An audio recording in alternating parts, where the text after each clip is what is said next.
Hello everyone, welcome to another video on the channel. Welcome to this week's GT Sport Daily Race race review from Kyoto Driving Park. It's Yamagiwa plus Myabi in reverse. It's in the Group 4 machinery. We've got a race that features one hell of a last lap battle. It's a very good race overall, so do stick around to the very end. It goes down to the absolute wire, but you can see the race settings there on the screen. 8 laps to get round, just the hard tyres available. There is a mandatory pit stop in this one. If you've seen the strategy guide, don't make a tyre change, just save that 1.3 seconds. The tyres should be fine to the end. We are on the womblesheriff account, we are in the Nissan GTR, and as ever when we start on the womblesheriff account, look who is in front of us. If it isn't our old friend Hellsfire, who always just seems to be starting just in front of us whenever we do a race review on this account. Now, as this one gets underway, we do actually miss a gear because, as very often is the case, I just jump in these cars without any kind of practice and kind of work them out as I do the race. So as the race got underway there, the GTR immediately hits the pit limiter and leaves us vulnerable down into turn 1. But we managed to kind of go slightly defensive, and Stan Helen behind us has a little bit of a look but doesn't go for the move. So up ahead we've got Hellsfire is fighting. He's in the Toyota 86 and he's fighting with an Argentine driver in a Viper. Now that Argentine driver is going to feature quite a lot over the first part of this video. As it turns out, they are, well, let's just say, maybe not the fairest driver you're ever going to see in your life.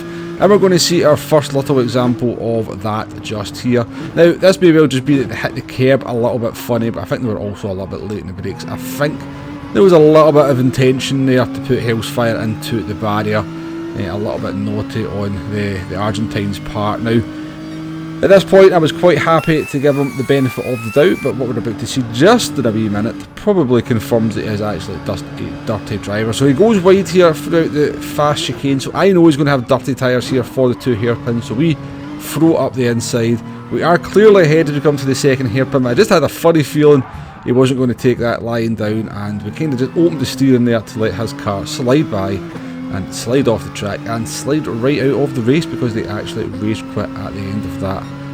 Obviously not very happy with how the first half of the lap of this race has went down. He picked up a half-second penalty, and yeah, well, I say good riddance to him anyway because his driving over the first half of the lap just was not acceptable. But we're up into P11 now as we're at the start of lap 2 here, and a few drivers have made pit stops on that opening lap, getting that pit stop, mandatory pit stop out the way nice and early. We're going to get a little bit of a run here on the Gold WRX line into this double left-hander, double apex left-hander, but very, very tricky to make a move there, so we kind of back out of it a little bit, and it's one of these awkward, kind of annoying situations that I quite often find myself in, that I'm so much concentrating and not hitting the driver in front of me that I kind of put myself in a vulnerable position and end up getting overtaken instead of actually, you know, I'm looking to gain a position but end up losing a position in the short term.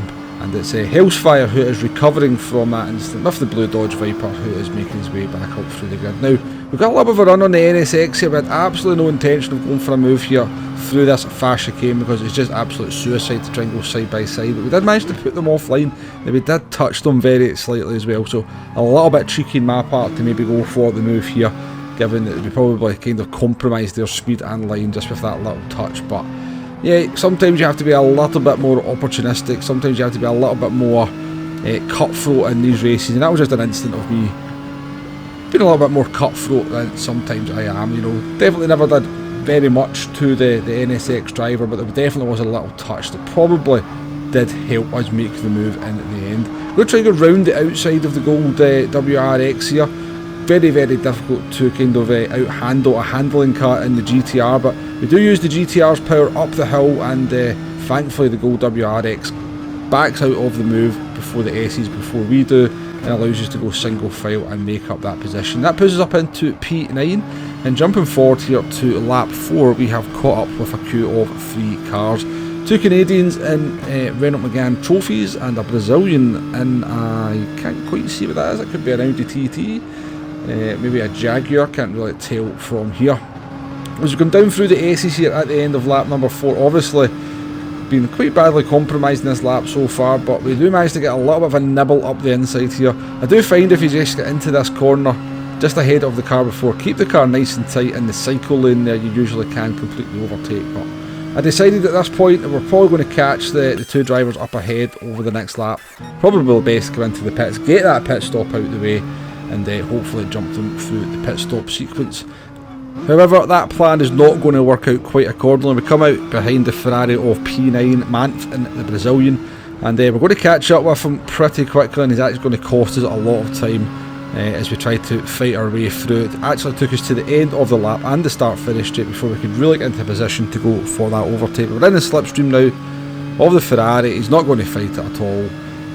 Ferrari, good straight line speed there, as you can see. The GTR kind of struggling with the slipstream to get alongside, but a little bit later on the brakes, leaves the inside open, and we make a comfortable move up into P9 after our pit stop. And interesting to see where this one leaves us after all the pit stops are completed. So coming forward here to lap number 6, we're going to pick up a very, very, very, very silly half-second penalty. Now, I'll be honest with you, I've looked back at that a couple of times, and we definitely keep all four, well, we certainly keep one of our wheels on the curb. We definitely don't go all four wheels over the curb. Now, to be fair, you probably should be getting a penalty just for even what we did there, but in general, I tend to find that you don't really get a penalty if you can just keep one wheel on the curb. And this half-second penalty is going to turn out to be rather crucial to how this race is about to end. So the driver behind us, Buckeye 204, was one of the drivers we were trying to skip in the pit stop sequence, and we have obviously successfully managed that. But with this half-second penalty to serve, it allows Buckeye in the Renault Megane Trophy to retake that position. Now, very annoying at the time because it did feel like a really bad half-second penalty given some of the things that I've seen at this weekend before this race and after this race. But it did lead to what was going to turn out to be a very, very nice battle with Buckeye for the entire duration of this last lap here. So we're going to stay on board for the entirety of the lap here. Now, we did get a slipstream down the start-finish straight at the start of lap 8. We tried to hang it round the outside, but we've got two very, very different cars battling here. We've got the Renault Megane Trophy, which is pretty slow in a straight line, but very, very quick through the corners and very, very good traction. And we've got the Nissan GTR, which is surprisingly nimble for the size of car and the weight of it. Not too bad on the traction, but definitely has plenty of oomph in a straight line. So unless we can really kind of get a proper run down a straight, it's very hard for us to try and overtake the Renault Megane Trophy due to that speed through the corners and that traction it gets on the exit of the slow corners as well. Now, we are in a four-wheel drive car, so we do have pretty good traction ourselves, but we also probably weigh about 500 kilograms more than that car, so we don't quite get the pop out the corners that Renault Megane Trophy can do. But you can see here, we're in the slipstream. It's come down onto the Myabi part of the track, but it's a very, very fast right-hander we're about to approach, and unless you're fully alongside the other car, you can't go for the move here. So we're just trying to kind of dart left and right, trying to kind of fill Buckeye's mirrors here to try and just let him know that we're here. And I could see he was obviously kind of taking heed of that. He was taking some slightly defensive lines into corners. He was kind of getting his lines a little bit wrong, and I think he was very aware of our car behind him. And you can see there just going a little bit defensive into the first of the hairpins, so it's going to kind of compromise him for the second part. So we're trying to take different lines to try and just get slightly better exits out of the corners. But again, as I said, with the traction that this Megane Trophy has, quite difficult to do. But this is where the GTR kind of comes into its own. This uphill section here, the GTR's got plenty of oomph, and we're managed to get our car just to get a nose in here for the fast right-hander. And we're going to try and take a little bit of a look up the inside. Buckeye gives us loads of room, and I thought the move was completed here because he's gone so wide, but he was able to carry a lot of speed in two very different ways of completing the corner there. And we kind of came out dead even. We've got a good slipstream here down into the fast S's, but nothing we can do here.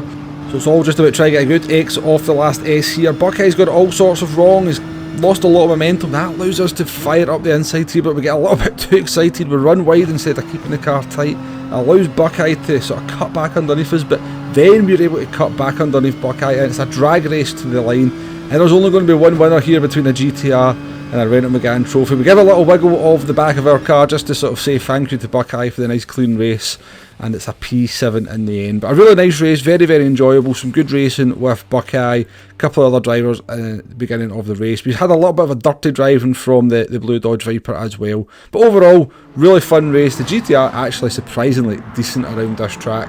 It's certainly not in the same league as maybe something like the Renault Megane Trophy or the WRX, but definitely, you know, a car that's quite enjoyable to drive around here. 4-wheel drive, so it kind of gets some of the advantages. You know, the WRX is pretty strong here due to that 4-wheel drive. And yeah, you know, I always like to try some different cars. That's the reason I've got my kind of Australian and American accounts. Don't have to go quite so sweaty there to be competitive, but hopefully you've enjoyed that one. Hopefully I've done enough there to maybe make you click that like button, click that subscribe button if you feel like it. If you've not liked the video, hit that dislike button. But either ways, thank you very much for watching, and I shall catch you on the next one. Goodbye now.